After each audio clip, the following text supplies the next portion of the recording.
All right, so that brings me to the other example, which is this tube. Now this one, we're gonna use vertex paint as well as automatic weight. All right, so there's one thing that you need to understand about automatic weight is that bones have a deform options. Now you can turn it on and off by going into the bone tab and checking it on and off. Now, to automatically bind an object to a armature, you simply select the object and then shift select any of the bones that you want to, and then press Ctrl P. And then from there, you'll be presented with this again. So if you parent directly to the object, that will parent it to the armature object and not the bones themselves. The armature deform will create automatically for you a armature modifier in the modifier stack, and will assign either empty groups, so vertex groups, or based on the envelope scale of the envelope bones, or automatic, which is roughly the same thing. And then bone obviously parented directly to the bone. Now for this case, I'm just going to quickly use automatic weight. Now if we select the actual tube and go to the object as a property, we'll see that there's only a vertex group per arm. And the reason for that is because this one has the deform checked off as opposed to this one. Right? So if I undo a few times, so now both of these have deform on. So if I select this and shift select the actual any of the bone, it doesn't matter which one I select, and press Ctrl P and choose automatic weight. Now if I select the object, you will notice that it has two vertex group. And you will also notice if you bend it that it looks awful. All right. One reason is because when you're using automatic weight like that, it's creating the armature at the bottom of the stack. Now you would need to go and move it up like that. Again, not so bad, but it's still not that great. I'm going to come back to that example in a moment. I want to show the other type, so we're just going to undo a few times here. So now if we select the object and then shift select the actual armature, if you press Ctrl P again, we have with envelope weight. Now that takes in consideration the envelope type bones. All right, so it takes in consideration that envelope there. Now, if you would want that envelope to affect more, you simply need to select the little dot in edit mode and change the scale of the radius.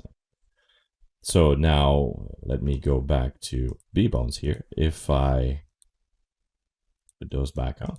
Now, if I go ahead and press Ctrl P and actually assign envelope weight, you'll see that it does also the same kind of thing here because it actually puts it at the bottom of the modifier stack. So again, you have to go ahead and bring that up. And now you've got a fairly decent deformation made in no time that you really don't have to edit much.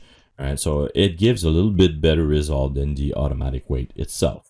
And the empty group, if I undo quite a few times again, now if I actually use the empty groups, all it does is it does the same thing. It puts it at the bottom of the modifier stack and it creates two vertex group, but these vertex group are empty. There's nothing to it. So if I select the group and hit select, there's no vertices assigned to them. So you have to go and manually assign the vertices yourself like this. And for this one, you'd go 0.5 on both bones, something like that. Tab out of there, and now you've got it rigged. So it really depends on your workflow if you prefer to assign them manually, if you prefer to use bone with envelopes, or if you're just fine with the automatic weight. I'm usually fine with the automatic weight, so I'm just going to undo a few times here to now show the vertex paint part of things. All right, so because we didn't vertex paint at all yet. All right, so you vertex paint when you need to tediously edit some weights. All right, so if I select this and then shift select this and press Ctrl P, we're going to use automatic weight. You'll also notice that it does a terrible job at it again.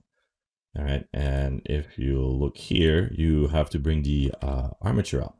Now, if we tab in edit mode, you'll notice that it's a very simple geometry that we have. And if you want to see it bend with the armature, you need to enable these two little checks on.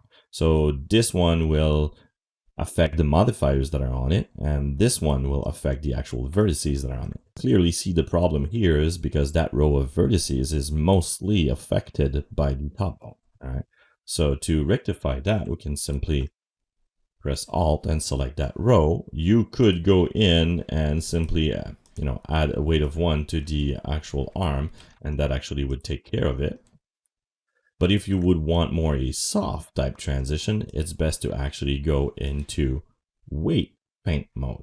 All right, so by going on top here, going to weight paint mode. Now for weight paint mode, if you want to see it clearly inside the viewport, it's best to go to the shaded mode. All right, so in shaded mode, you can actually clearly see what's going on. So red is a weight of 1, and blue is a weight of 0, green is 0.5, and then anything in between represent any increment from 1, 0.5 to 0. All right, so that's basically what that is. Now, there's a few ways to soften the vertex group. So as you'll notice that you cycle through the vertex group directly here, right? So how do you soften that up? Well, you simply can use the actual blur brush, zoom out a little, and blur the heck out of this thing with both vertex group, and you should, in theory, eventually get a softer bend. Right? You can also, if you would want to have a sharper bend instead, use the brush on top. Go to the actual tool, all right, and then from there you have draw, you have mix, you have a bunch of things that you can use. You have subtract, multiply, mix, lighten, draw, darken, and add. I usually use the mix because you can specify the weight that you want to assign. So let's say I would want to have that entire midsection have a weight of 0.5. I simply enter it in here and go paint that weight of 0.5. Now you have to remember that we're painting on a subdivided mesh. So we're basically painting points that are not visible. All right, because they're subdivided. Right? As you can see, I've painted that green, which means that you're painting, if I put the actual wireframe on, right, we're painting these dots here, which are in reality more there. All right, so you have to keep that in mind when you're painting on subdivided mesh.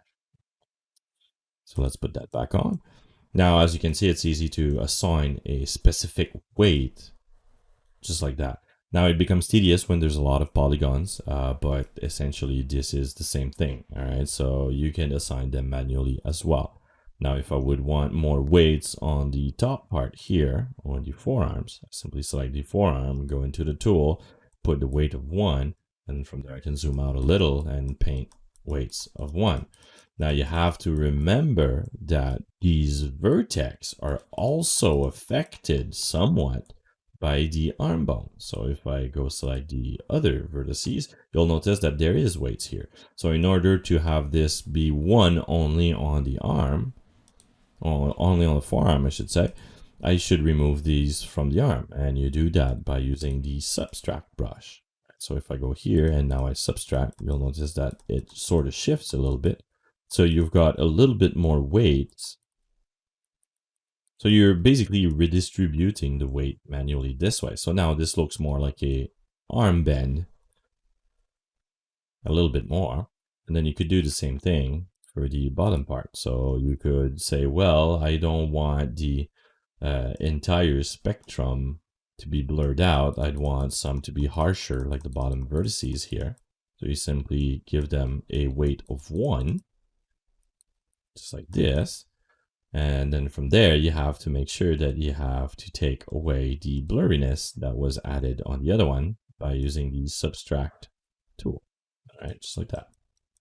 And now we've got a bending that is a little bit more like an arm. Now keep in mind, again, I'm painting on a subdivided mesh, and we got back the initial result that we had. So is vertex painting necessary? It depends on the subject highly. All right, that pretty much concludes the different ways of going about binding your mesh to your armature. All right, so this brings me to the last point that I want to talk about, which is the actual preserve volume as well as bend debones. So the preserve volume option in the armature panel is actually a means to try to go ahead and preserve the volume of the object even after it's bent. All right. So as you can see, in the case of having a very nice arm type like bending, this actually works a lot better with on, all right, with preserve volume on.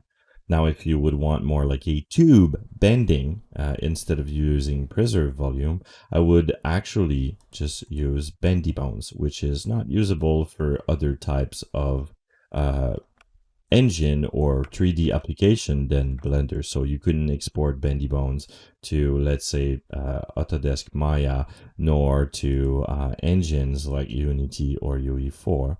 But in Blender, they are the holy grail of having awesome, nice tails and on creatures and characters, as well as tentacles and also tubes like this one. You'll notice that you'll get more of a tube bending using a few segments rather than using a lot of weight paint. So it's really about choosing the right one for the task at hand. So it's a lot about problem solving skill and trying to figure out what needs to bend in which way. Does it need to be a harsh bend? Can I get away with, simply assigning weight, or do I need to paint weight a little bit to get it to bend more in a certain way? Or can I get away with using automatic weight and a few segments for like a tube? And that usually works very well.